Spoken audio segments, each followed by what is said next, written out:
4 y vamos a leer hoy acerca de la tentación de Jesús.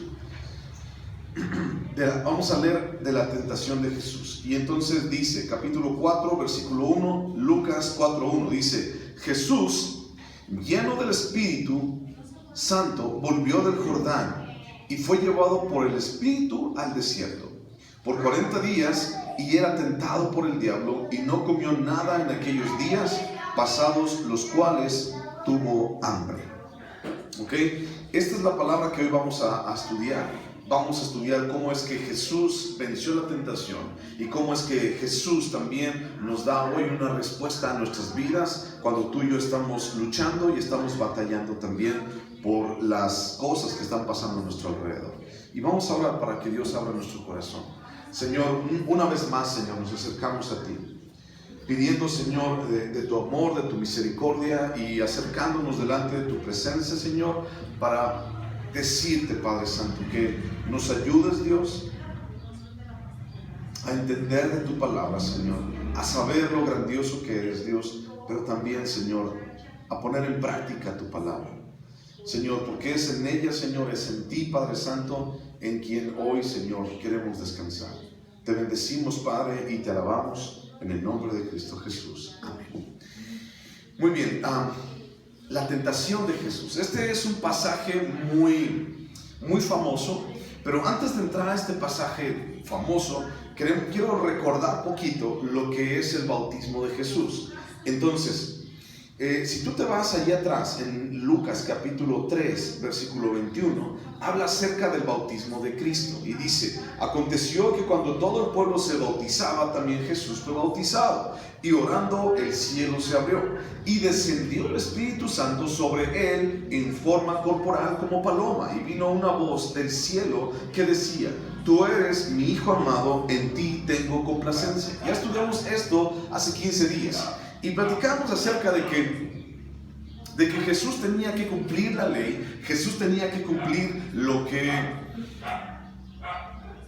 Dios había puesto para que el hombre tuviera que hacer. Entonces, Jesús estaba cumpliendo la ley, Jesús estaba cumpliendo el hecho de ir también a bautizarse, y ya platicamos un poquito acerca de eso del bautismo, pero vemos que Jesús está obedeciendo al Padre.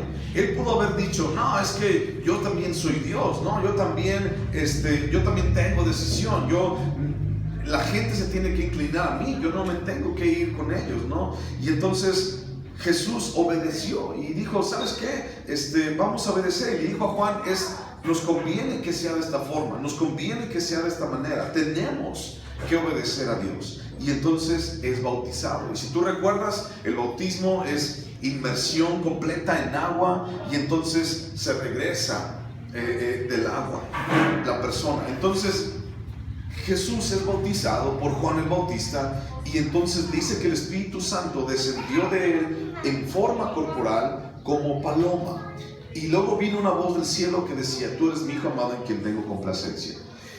Vemos el accionar del Espíritu Santo una y otra vez en todo este tiempo. Vemos cómo el Espíritu Santo en primer lugar trajo convicción, por ejemplo, a María. Vemos cómo el Espíritu Santo trajo convicción a Ana, la profetisa. Vemos cómo el Espíritu Santo trajo convicción, a Simeón, el hombre que estaba allí en Jerusalén. Vemos cómo el Espíritu Santo también trajo convicción a José, cómo el Espíritu Santo llenó la vida de Zacarías, por ejemplo, la vida de Elizabeth. Y vemos que la obra del Espíritu Santo es convicción a nuestras vidas. Y es la primera cosa que el Espíritu Santo hace en nuestros corazones: trae convicción a nuestras vidas. El Espíritu Santo viene y mora dentro de nuestro corazón. Cuando nosotros hacemos esta invitación, cuando nosotros oramos y decimos: Señor Jesús, ven a mi corazón, yo quiero que seas el Salvador y el Señor de mi vida. Cuando hacemos esa oración, cuando hacemos esa invitación a Jesús, entonces el Espíritu Santo viene a morar en nuestro corazón. Y la obra del Espíritu Santo es traernos convicción en primer lugar. ¿Pero convicción de qué? Convicción de quién es el Hijo de Dios, de convicción de quién es Jesús. Y entonces vemos que, por ejemplo, Simeón, Ana la profetisa, vemos que Zacarías, vemos que Juan el Bautista, todos ellos sabían y estaban hablando acerca de Jesús y estaban hablando acerca del Mesías. Entonces, la primera cosa es convicción de quién es Jesús. Jesús no es una historia, nada más, es que vamos a contar un cuento para que nos durmamos. Mira, una vez hubo un hombre llamado Jesús, no es una historia así. Jesús no es un personaje de la historia como Miguel Hidalgo y Costilla, como Napoleón, como Hitler, ¿no? Jesús no es un personaje así. Jesús no es un invento de las personas. Jesús no es lo que mucha gente dice, no solamente fue un hombre muy bueno, pero fue un hombre, nada más. Jesús no es eso. Lo que el Espíritu Santo viene a traer a nuestro corazón y a nuestras vidas es que Jesús es Dios, que Jesús es Rey, que Jesús nos bendice, que Jesús nos salva, que Jesús nos acompaña, que Jesús está dentro de nuestro corazón. La segunda cosa que trae como convicción el Espíritu Santo es de que de que nuestra vida está alejada de Jesús, está alejada de Dios en el pecado. La segunda cosa es, el Espíritu Santo trae convicción de pecado en nuestras vidas. Y entonces cuando conocemos a Dios, nos damos cuenta de que estamos mal. Hay muchísima gente que tal vez puede pensar de que haciendo cosas, o haciendo esto, o haciendo aquello, no está mal en su vida. Y entonces vemos muchísima gente pecando, vemos muchísima gente que comete errores, que toma decisiones sin consultar a Dios, sin saber qué es Dios, sin saber que Dios tiene algo bueno para ellos. Y entonces, en base a esto, la gente se aleja de Dios, la gente piensa que está bien. Mira, te he puesto mucho un ejemplo últimamente. Y el ejemplo es que ve a ver un periódico o ve a un puesto de revistas, y en ese puesto de revistas fíjate en las noticias de los periódicos. ¿Qué traen las noticias de los periódicos? Que ya hay un muerto allá, que ya se desató una balacera allá, que robaron aquí, que robaron allá, violaciones, secuestros y todo ese tipo de cosas. Y entonces cuando tú y yo o prendes las noticias en la televisión y ves tantas cosas y ves tantos atropellos y tantas injusticias en la televisión, y entonces volteas a verte a ti y volteas a ver tu vida y dices, o solemos decir, bueno, yo no soy tan malo, porque entonces tenemos un referente, tenemos una idea de lo que es ser malo. La idea para nosotros, en base a lo que dicen las noticias, en base a lo que dice el periódico, la idea de nosotros, ser malo es, yo no robo, yo no mato, yo no violo, yo no secuestro, yo no estoy en el narcotráfico. Entonces, si yo no estoy en eso, aún si yo no estoy en drogadicción, aún si yo no estoy en alcoholismo, entonces yo soy bueno. Si yo no soy malo como ellos, entonces por ende soy bueno. Y eso es lo que mucha gente pensamos, o hemos llegado a pensar, de que no pasa nada, de que no somos malos, de que no somos tan malos, o de que no pasa nada en nuestras vidas, porque no hacemos ese tipo de cosas. Pero entonces cuando tú y yo venimos a Cristo, venimos a Dios, entonces una de las cosas que hace el Espíritu Santo es que nos trae convicción de que tú y yo necesitamos el perdón, necesitamos vida, necesitamos que Jesús, que Dios nos salve. Y entonces nos sentimos vacíos sin Dios, nos sentimos como que no podemos solo, nos sentimos que nuestra vida está incompleta, porque entonces nos falta Dios en nuestro corazón. Y empezamos a tener convicción de pecado. Híjole, esto lo hice mal. Híjole, tomé una mala decisión. Híjole, es que no, así no son las cosas. Híjole, no, es que perdóname porque pequé. Híjole, perdóname porque hice mal esto, porque hice mal aquello. Y nos trae convicción de pecado. Entonces, esa es otra de las cosas que el Espíritu Santo hace en nuestro corazón. Otra cosa que el Espíritu Santo hace en nuestro corazón, la primera es nos da convicción de quién es Jesús. La segunda es nos da convicción de pecado. La tercera es nos da convicción de que Satanás ha sido derrotado. Y entonces, cuando escuchamos la voz de Dios, cuando escuchamos la voz del Espíritu Santo sobre nuestras vidas, hay muchísima gente que piensa que está condenado. Cuando yo he platicado con personas y les digo, oye, ¿sabías que no somos tan buenos o que no somos buenos? Y entonces somos malos y necesitamos de Dios. Y entonces hay gente que dice, pues bueno, ni modo, me voy a ir al infierno. Está bien, pues ya qué.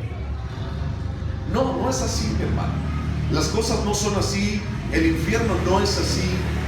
Muchas veces también dentro de las mentiras del diablo, de las mentiras de Satanás, es que nos ha hecho pensar que el infierno es un lugar agradable, que el infierno es un lugar en el cual vamos a gozar y vamos a tener placer. El diablo se ha encargado de mentirnos y decirnos que en el infierno hay cervezas y hay caguamas y está la Sonora Dinamita, todo lo que da, y nos vamos a ir todos al infierno y qué bueno, pues ya ni modo. No es así. El infierno, según la Biblia, es un lugar de tormento eterno. Es el lago de fuego. Es el lugar que estamos alejados de Dios. Es un lugar en donde va el diablo y la bestia y el anticristo. El infierno es un lugar real, es un lugar el cual tenemos que entender que no podemos jugar con él. Y entonces, otra cosa que trae el Espíritu Santo es convicción de juicio. Juicio sobre Satanás. Satanás ya fue vencido. Satanás, cuando tú y yo recibimos a Cristo en nuestro corazón, Satanás ya no tiene que ver en tu vida. Satanás ya no puede obrar en tu vida si tú no lo dejas. El problema es que a veces tú y yo lo dejamos. Ya no puede obrar en nuestras vidas. No puede venir a robarnos, venir a quitarnos la paz, venir a matar nuestro corazón y nuestra esperanza si tú no lo dejas. Pero si tú lo dejas, el diablo, va a buscar cualquier hoyito, cualquier resquicio, cualquier grieta y se va a meter a tu vida.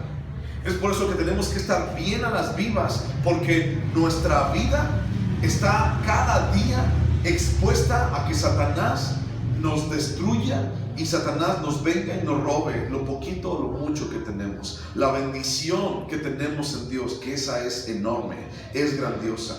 Y entonces, una persona que no entiende quién es Él mismo, una persona que no entiende quién es Jesús y una persona que no entiende quién es Satanás y la obra que hace Satanás sobre nuestras vidas. ¿Te acuerdas que tenemos 3 enemigos? ¿Cuál es el primer enemigo que tenemos? El mundo. El segundo enemigo se llama Satanás y el tercer enemigo se llama nosotros mismos.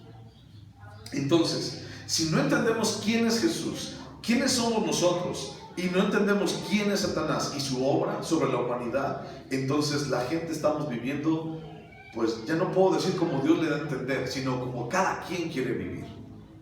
Y las personas nos metemos cada día en problemas y nos metemos en ruina, en estar viviendo en ruina, nos metemos en estar viviendo en una situación de pecado, en una situación de dificultad, en una situación de destrucción, en una situación de tristeza, en una situación de ansiedad, en una situación de depresión. Y entonces la gente está viviendo así. ¿Conoces gente así? ¿Alguna vez tú te has sentido así? Que estás como que no tienes fuerzas para seguir adelante, que estás cansado de la situación. ¿Alguna vez tú te has sentido que ya no puedes más, que no puedes seguir más adelante? Entonces necesitamos a Dios en nuestro corazón. Y entonces Él nos damos cuenta a través del Espíritu Santo en Jesús. ¿Quién es Jesús? Él venció a la muerte y venció el pecado, y entonces ya no hay condenación sobre nuestras vidas. Nos damos cuenta de quiénes somos nosotros y nos damos cuenta de que tenemos una gran necesidad de Jesús y de Dios en nuestras vidas, y nos damos cuenta de quién es Satanás, que está vencido y no puede tocarte si tú no le permites y no le dejas. Si tú estás habitando y viviendo a los pies de Dios, entonces Satanás no tiene nada a que acercarse a tu vida. Pero hay muchísimas cosas que le abren la puerta a Satanás. Muchísimas cosas como el pecado, como odio, como rencor, como falta de perdón, como drogadicción, como alcoholismo. Hay muchísimas cosas que le abren la puerta a Satanás. Y entonces, cuando la gente le abre la puerta a Satanás, ¿sabes? Él viene a destruir. Estamos hablando de la tentación de Jesús. Y dice que Jesús lleno del Espíritu Santo. Fíjate, Jesús lleno del Espíritu Santo. ¿Tú y yo podemos ser llenos del Espíritu Santo? Sí, claro que sí. Podemos ser llenos del Espíritu Santo. Y entonces el Espíritu Santo trae a nuestras vidas convicción de justicia, de pecado, de juicio, de quién es Jesús, quién es Satanás. Pero cuando Jesús fue lleno del Espíritu Santo, volvió del Jordán y dice, fue llevado por el Espíritu Santo al desierto. Fíjate bien eso. Eso es algo muy interesante. No es así como que, Satanás se lo llevó al desierto, o un demonio se lo llevó al desierto. No, dice el Espíritu Santo, el Espíritu de Dios se llevó a Jesús al desierto. Muchas veces hemos llegado a pensar, o la gente o los cristianos hemos llegado a pensar que teniendo una vida en Jesús o teniendo una vida en Dios, todo va a ser color de rosa. Todo va a ser miel sobre hojuelas, todo va a estar bien bonito, todo va a estar bien padre. Y entonces hay gente que tiene problemas en su vida, hay gente que tiene problemas en su matrimonio, hay gente que tiene problemas en su corazón. Y entonces un día le hablan acerca de Jesús, o tal vez una persona, tal vez un día llega a tener alguna enfermedad y la gente le habla de Jesús, y esa persona desesperada por una respuesta, desesperada por cariño, por amor, por dirección, por comprensión, porque alguien lo escuche, ese día reconoce a Jesús como Señor y Salvador. Y entonces viene a los pies de Cristo. Y entonces pasa el tiempo y esa persona tal vez se interesa en buscar a Dios y va a una iglesia y empieza a leer su Biblia y empieza a acercarse a Dios y a conocer quién es Jesús, y empieza ese proceso como tú y yo lo estamos haciendo. Y de repente pasa el tiempo y entonces esa persona se da cuenta de que no ha cambiado nada. No ha cambiado su situación en su matrimonio, no ha cambiado su situación con sus hijos, sigue teniendo la misma enfermedad, sigue teniendo los mismos problemas que antes tenía.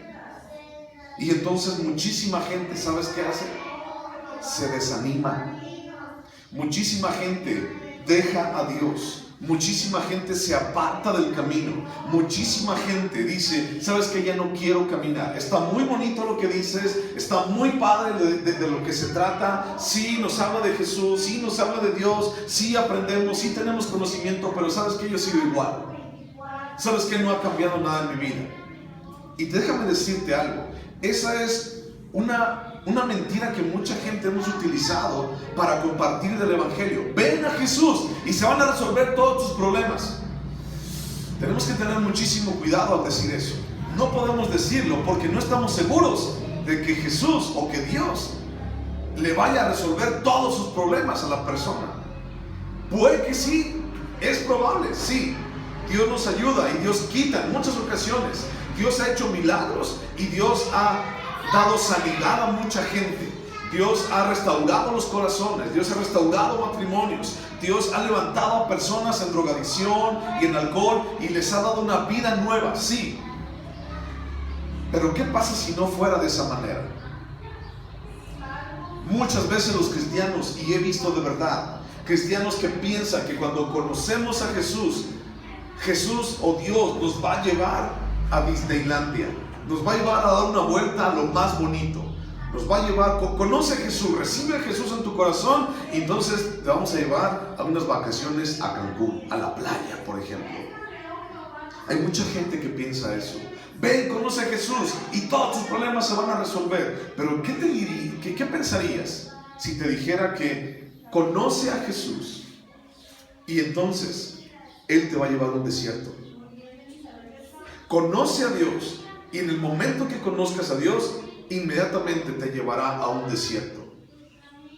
¿Qué hay en un desierto? ¿Cuáles son las características de un desierto? ¿Qué hay en un desierto?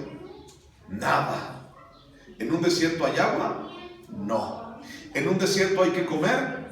No. En un desierto, si alguna vez has estado en un desierto o cerca de un desierto, hace muchísimo calor en el día y en la noche hace muchísimo frío, pero muchísimo, como no tienes una idea. Hay gente que se ha muerto tanto de calor como de frío en las noches en los desiertos. No hay agua, no hay una tiendita cerca. En un desierto hay solamente piedras y tierra. No hay absolutamente nada.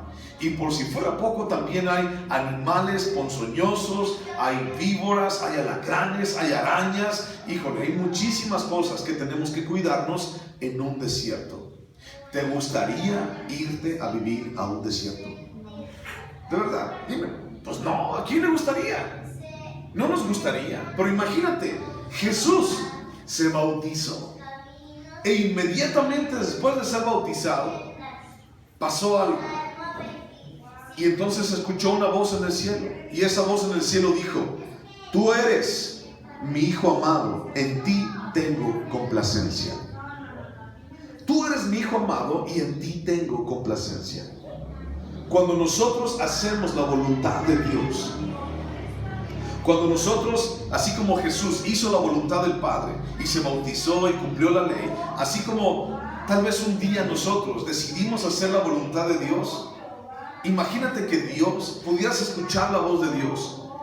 Y el día que tú decides cambiar tu vida de pecado, cambiar tu vida de estar viviendo en una situación de dificultad y de tristeza y de drogadicción y de pecado, y entonces decides ir a Dios y decides caminar como Dios te dice, imagínate que pudieras escuchar la voz de Dios que dijera: este es mi hijo amado, en ti tengo complacencia. O sea, te amo, hijo. Qué bueno que haces las cosas así. Qué bueno que estás caminando el camino que yo te estoy diciendo. ¿Te gustaría escuchar esa voz? Sí, sí me gustaría, claro que sí. Pero ¿sabes algo? Creo firmemente que ese día que Dios habló, Dios el Padre habló y dijo: tú eres mi hijo amado y en ti tengo complacencia, lo escuchó las personas. Muchísima gente tal vez escuchó eso, pero también lo escuchó Satanás. Y entonces la gente decía: wow, este es el Cristo, el Hijo de Dios. Él es el Hijo amado, en Él tiene complacencia. Y Satanás escuchando: ah, tú eres el Hijo de Dios. ¿Y Dios tiene en ti complacencia? Oh, ya veremos si duras. Ya veremos, porque me voy a encargar de destruirte. Me voy a encargar de ponerte en contra de Dios. Me voy a encargar de hacerte pecar. ¿Y sabes qué es lo que hace el diablo? Eso precisamente. Él se encarga de hacernos pecar, se encarga de ponernos en contra de Dios, se encarga de alejarnos de Dios. Y entonces tal vez Satanás escuchó y dijo: oh, con que tú eres el Hijo amado, ah, órale pues. Entonces, ¿sabes qué? Las cosas van a ser difíciles para ti. Y de repente pasa que cuando conocemos de Dios, un día hay problemas. O son más problemas, o siguen los problemas. ¿Sabes algo?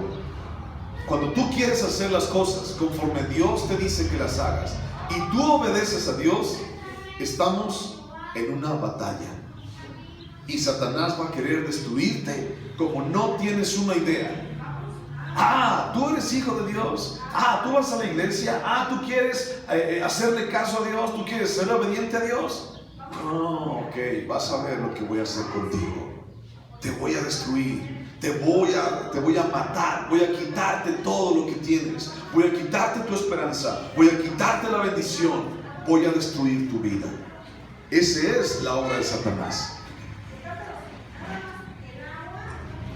¿A ti y a mí nos gustaría ir a un desierto? Claro que no. Nos gustaría ir a un lugar bonito.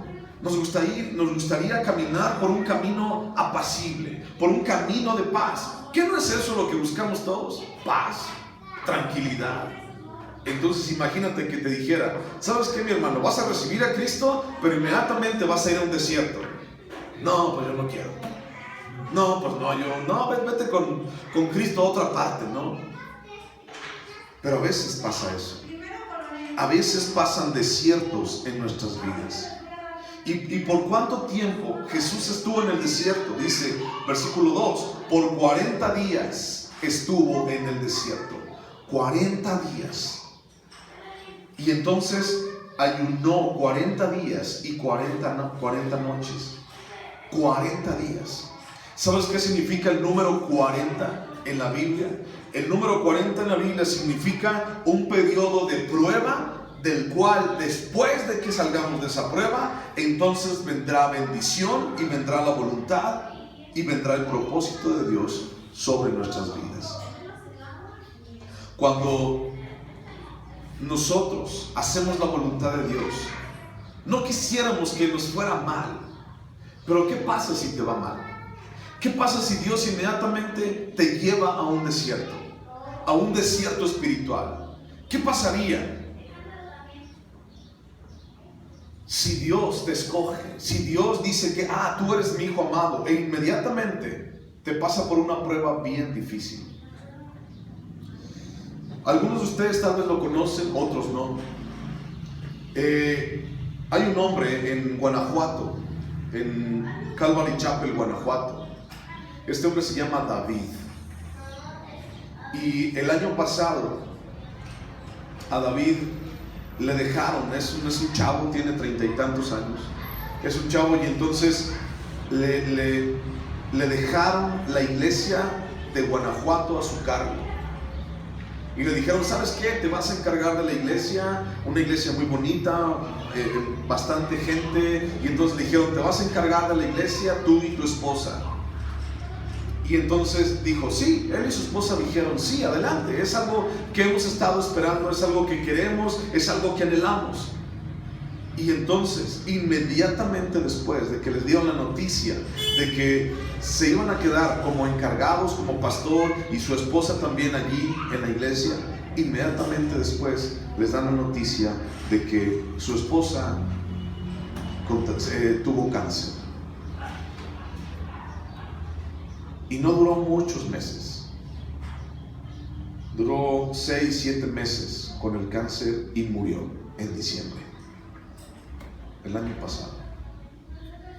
Imagínate, o sea, recién agarré una iglesia, recién estamos buscando de Dios, recién nos hemos comprometido con Dios, y de repente viene una enfermedad y entonces Dios se lleva a mi esposa y mi esposa muere de cáncer. ¿Te gustaría eso? ¿Te gustaría pasar por un desierto así? Y sabes, no nos gusta. Gaby dejó una niña, tiene ya más de un año la niña. Dejó una niña huérfana de madre. Y sigue David, sigue adelante y sigue echándole ganas también en el ministerio. Pero ese es un desierto. Un desierto puede ser una enfermedad, un desierto puede ser una dificultad, un desierto puede ser escasez, un desierto puede ser quién sabe cuántas cosas. Y no nos gustaría pasar por un desierto, yo lo sé, porque un desierto no es fácil, pero un desierto, ¿sabes?, es necesario para que crezcamos espiritualmente. Porque si no nos pasara Dios por un desierto o por desiertos, entonces no iríamos a Él. Entonces ni siquiera nos acordaríamos de Él. Entonces ni siquiera oraríamos, ni siquiera doblaríamos rodillas para ir y decirle, Señor, ayúdame. Mira, ven tu Biblia por favor a Deuteronomio capítulo 8. Deuteronomio capítulo 8.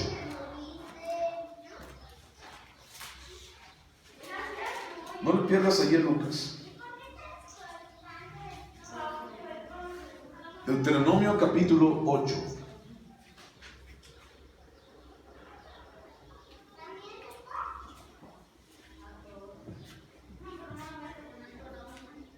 ¿Lo tienes? Deuteronomio capítulo 8. Y dice: cuidaréis de poner por obra, 8:1, todo mandamiento que yo os ordeno hoy, para que viváis y seáis multiplicados, y entréis y poseáis la tierra que Jehová prometió con juramento a vuestros padres. Y te acordarás de todo el camino por donde te ha traído Jehová tu Dios estos 40 años. ¿Cuánto tiempo Jesús duró en el desierto sin comer? 40 días. ¿Ok? ¿Y cuánto tiempo duró el pueblo de Israel en el desierto? ¿Cuánto dice aquí? 40 años en el desierto. ¿Ok? ¿Para qué dice ahí? ¿Para qué? Afligirte, para probarte, para saber lo que había en tu corazón, si habías de guardar o no sus mandamientos. Y te afligió y te hizo tener hambre y te sustentó con maná, comida que no conocías tú ni tus padres la habían conocido, para hacerte saber que no solo de pan vivirá el hombre, mas de todo lo que sale de la boca de Jehová vivirá el hombre. Tu vestido nunca se envejeció en 40 años sobre ti, ni el pie se te ha hinchado en estos 40 años. Reconoce a sí mismo en tu corazón que como castiga el hombre a su hijo, así Jehová tu Dios te castiga. Guardarás pues los mandamientos de Jehová tu Dios, andando en sus caminos y temiéndole. Porque Jehová tu Dios te introduce en la buena tierra, tierra de arroyos, de aguas, de fuentes, de manantiales que brotan en vegas y montes, tierra de trigo, de cebada, de vides, higueras, granados, tierra de olivos, de aceite, de miel, tierra en la cual no comerás el pan con escasez, ni te faltará nada en ella, tierra cuyas piedras son hierro, y de cuyos montes sacarás cobre. Y comerás y te saciarás y bendecirás a Jehová tu Dios por la buena tierra que te habrá dado. Fíjate bien, aquí en este pasaje Dios está liberando o está recordando que liberó al pueblo de Israel de Egipto. Habían pasado más de 400 años siendo esclavos en Egipto, y entonces Dios los liberó, las 10 plagas, la Pascua, la muerte de los primogénitos. ¿Recuerdas esos pasajes? Dios los liberó, y entonces vino y abrió el Mar Rojo y pasó todo Israel en medio del Mar Rojo. Y entonces, ¿recuerdas todo eso? Eso fue lo que Dios hizo con el pueblo de Israel. Y entonces les dijo: después de haberte sacado de esclavitud, te voy a llevar a un lugar especial. Y ese lugar especial se llamaba, ¿cómo? El desierto. Después de estar por allá, te voy a mandar al desierto. Dice el versículo 2: por donde te ha traído Jehová tu Dios estos 40 años en el desierto. ¿Quién fue el que llevó al pueblo de Israel al desierto? ¿Satanás? No, Dios. ¿Para qué? ¿Para afligirlo? ¿Para tener hambre? ¿Para sustentarlo? Y para que dependiera de Dios, para que la gente, para que el pueblo de Israel probara la bondad y la misericordia de Dios, para saber lo que hay en tu corazón, si en realidad vas a guardar o no mis mandamientos, decía Dios, si en realidad eres tú un verdadero hijo de Dios. Eso es algo difícil, es algo difícil de entender, y es algo también difícil de vivir, porque nosotros no queremos desiertos en nuestras vidas. No buscamos, no te levantas en la mañana todos los días y dices: Señor, gracias por este día, gracias por lo que nos has dado. Señor, te pedimos que nos pases por un desierto a mí y a mi familia este día, y que dure el desierto 40 años. ¿Tú has orado a Dios por eso? No, porque no nos gusta el desierto. No nos gusta lo que estamos pasando, o los desiertos. Pero sabes, los desiertos son necesarios. ¿Qué hora tiene? ¿7 en punto? Los desiertos son necesarios. ¿Por qué son necesarios? Porque entonces, si tú y yo no pasamos por los desiertos, entonces no somos probados. No seremos probados. Pero si entonces pasamos por el desierto, entonces tu fe y mi fe son probadas. Y fíjate lo que dice la palabra de Dios acerca de nuestra fe y de cómo Dios nos prueba. Vete por favor a Primera de Pedro. Está casi hasta el final de tu Biblia. Primera de Pedro. Primera de Pedro capítulo 1.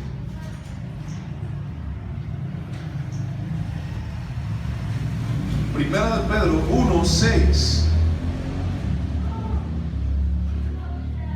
Primera de Pedro 1:6. ¿Lo tienes? Dice: en lo cual vosotros os alegráis, aunque ahora por un poco de tiempo, si es necesario, tengáis que ser afligidos en diversas pruebas, para que sometida a prueba vuestra fe, mucho más preciosa que el oro, el cual, aunque perecedero se prueba con fuego, sea hallada en alabanza, gloria y honra, cuando sea manifestado Jesucristo. Aquí está comparando la palabra de Dios, nuestra fe, con el oro. ¿Ok? ¿Alguna vez tú has tenido un anillo de oro, una cadenita de oro, una esclava de oro? Bueno, si tú has tenido algo así, tú sabes que el oro o los metales preciosos empiezan a tener mugre, grasa, y se empieza a perder su brillo del oro. Y entonces, entre más lo usas, se empieza a raspar, se empieza a hacer opaco, empieza a tener mugre. Y entonces hay diferentes maneras de cómo limpiar el oro, por ejemplo, con un cierto polvo, con una cierta pasta, para que renueve otra vez su brillo. Pero hay una manera de cómo el oro puede recobrar su brillo. Y entonces el oro, los que hacen joyas, ¿sabes cómo le hacen con el oro? Lo ponen en una vasija pequeña y entonces ponen todo el oro allí, toda la pedacera de oro, y lo ponen al fuego. Y entonces derriten el fuego, derriten el oro. Y entonces con una cucharita, cuando ya el oro parece como agua, está líquido, con una cucharita le sacan toda la nata de arriba, así todo lo que está arriba. Eso se llama escoria. Todo lo que está arriba y toda la natita se llama escoria. Y le quitan con una cucharita toda la escoria. Y entonces el oro lo vacían y lo vuelven a trabajar. Y el oro vuelve a brillar como, híjole, como no tienes idea. Como si lo hubieras pulido así durante mucho tiempo. Y entonces el oro brilla. Y así habla acerca de nuestra fe. Para que nuestra fe brille, es necesaria que se pruebe con fuego. Es necesaria que pase a través del fuego. Claro está que no nos gusta el fuego. ¿A quién le gustan las pruebas? ¿A quién le gustan los desiertos? ¿A quién le gustaría una enfermedad? ¿A quién le gustaría escasez? ¿A quién le gustaría que pasaras por una situación difícil en tu familia? Muerte inclusive. ¿Te gustaría? Claro que no. Pero nuestra fe tiene que ser pasada por fuego. Y entonces dice, fue llevado por el Espíritu, fue llevado por Dios al desierto, fue llevado por el mismo Dios. Y entonces sí, también como Deuteronomio, que dice, yo me los llevé de la mano, yo los llevé al desierto para que sean afligidos, para que sean probados, para saber qué es lo que había en su corazón, si habían de guardar o no mis mandamientos. Así también Jesús fue llevado al desierto con un propósito. Y allí en el desierto fue tentado por el diablo, pero fue llevado con un propósito, el propósito de que su fe, el propósito de que él mismo, en su obediencia al Padre, pudiera brillar en su ministerio. Porque después de los 40 días comenzó el ministerio de Jesús, y es lo que vamos a ver más adelante. Comenzó el ministerio de Cristo, y entonces Jesús se manifestó a la humanidad, hablando del reino de Dios, hablando de la misericordia de Dios el Padre sobre las personas. De tal manera amó Dios al mundo, que ha mandado a su único Hijo, para que todo aquel que en él cree no se pierda, sino tenga vida eterna. Versículo 2 termina, dice, y no comió nada en aquellos días, pasados los cuales tuvo hambre. Pasados los cuales tuvo hambre. 40 días sin comer, en ayuno constante. 40 días recordando a Dios, recordando orar todos los días. Si hay algo que Jesús era que era un hombre de oración. Se acercaba al Padre siempre que podía. Y es algo que tú y yo nos falta muchísimo, acercarnos al Padre siempre que podamos. Porque siempre que tenemos tiempo, pues vamos a la tele, y siempre que tenemos tiempo vamos a dar la vuelta, y siempre que tenemos tiempo vamos a hacer cualquier otra cosa, menos acercarnos al Padre, menos ir delante de Dios. Tenemos que ir a Él, tenemos que buscarle a Él, tenemos que estar en comunión con Él. Y para eso también fue llevado Jesús al desierto, para tener comunión con Él. A ninguno de nosotros nos gustan los desiertos, las pruebas, las enfermedades. No nos gustan, a nadie le agrada. Paso, dicen por ahí, yo paso. Pero gracias a los desiertos y a las enfermedades, es que nosotros volteamos a Dios y buscamos a Dios y oramos. He conocido hombres y mujeres los cuales se han forjado como una espada se forja en el fuego, y entonces en el yunque, ¡paz!, con el martillo, ¡paz!, ¡paz!, y otra vez al fuego a calentarse, y lo sacan otra vez, ¡paz!, ¡paz!, ¡paz!, para que entonces ese pedazo de hoja o esa hoja de acero se haga fuerte. Y entonces el acero se tiembla, ese acero templado, lo meten al agua, y luego lo vuelven a meter al fuego, y luego lo vuelven a meter al agua, y lo vuelven a meter al fuego, y lo vuelven a pasar por martillo. Pero cuando hacen eso con el acero, es una espada muy fuerte, porque entonces se hace dura y se hace fuerte. Nuestra vida tiene que ser pasada por pruebas. Nuestra vida tiene que ser pasada por fuego y tal vez por desiertos, para que entonces nuestra fe sea fuerte, para que entonces nuestro corazón esté bien cimentado, para que entonces nuestra esperanza esté bien puesta en Jesús y en el Padre, que nos da vida a ti y a mí. Y tal vez va a ser un tiempo difícil, tal vez va a haber hambre, tal vez va a haber escasez, tal vez va a venir dificultad, pero sabes, gracias a Dios por los desiertos, porque nos hacen voltear a la misericordia del Padre. Si nosotros estamos bien toda la vida, ¿sabes? Es difícil a veces que oremos y nos acerquemos a Dios. Pero cuando las cosas están más difíciles, la gente se acerca a Dios. Y es nuestra esperanza y es nuestra oración que en medio de esta situación que estamos pasando, la gente se acerque a Dios. No que se aleje de Dios. Que la gente se acerque a Dios, que la gente busque a Dios. Pero pareciera ser que la gente va en un sentido contrario al que Dios quiere. La gente se está alejando, la gente no quiere a Dios. Y más allá de que las iglesias estén llenas de gente buscando a Dios, buscando esperanza, buscando sustento, buscando amor, buscando ayuda, la gente, quién sabe dónde anda. Vamos a orar por toda esa gente y vamos a orar también por nosotros, para que si en algún momento Dios nos permite pasar por prueba o por desierto, entonces seamos fortalecidos y seamos ayudados y seamos llevados por el Espíritu Santo, no solamente a una dificultad, sino también a la salida de esa dificultad y a la salida de ese desierto. Inclina tu rostro, vamos a orar. Padre Santísimo, te doy muchísimas gracias por la vida de mis hermanos. Te doy muchísimas gracias, Señor, porque hoy podemos saber, Señor, que estás aquí, que estás con nosotros. Hoy podemos saber, Señor, tu voluntad, Señor.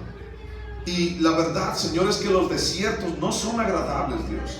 Los desiertos, Señor, no queremos pasar, Señor, por ellos. Pero si tú tienes a bien, Señor, pasarnos por un desierto en algún momento, Padre, te pedimos solamente fortaleza. Si nuestra fe en algún momento, Señor, va a ser probada como se prueba el oro por medio del fuego, Señor, entonces te pedimos fortaleza.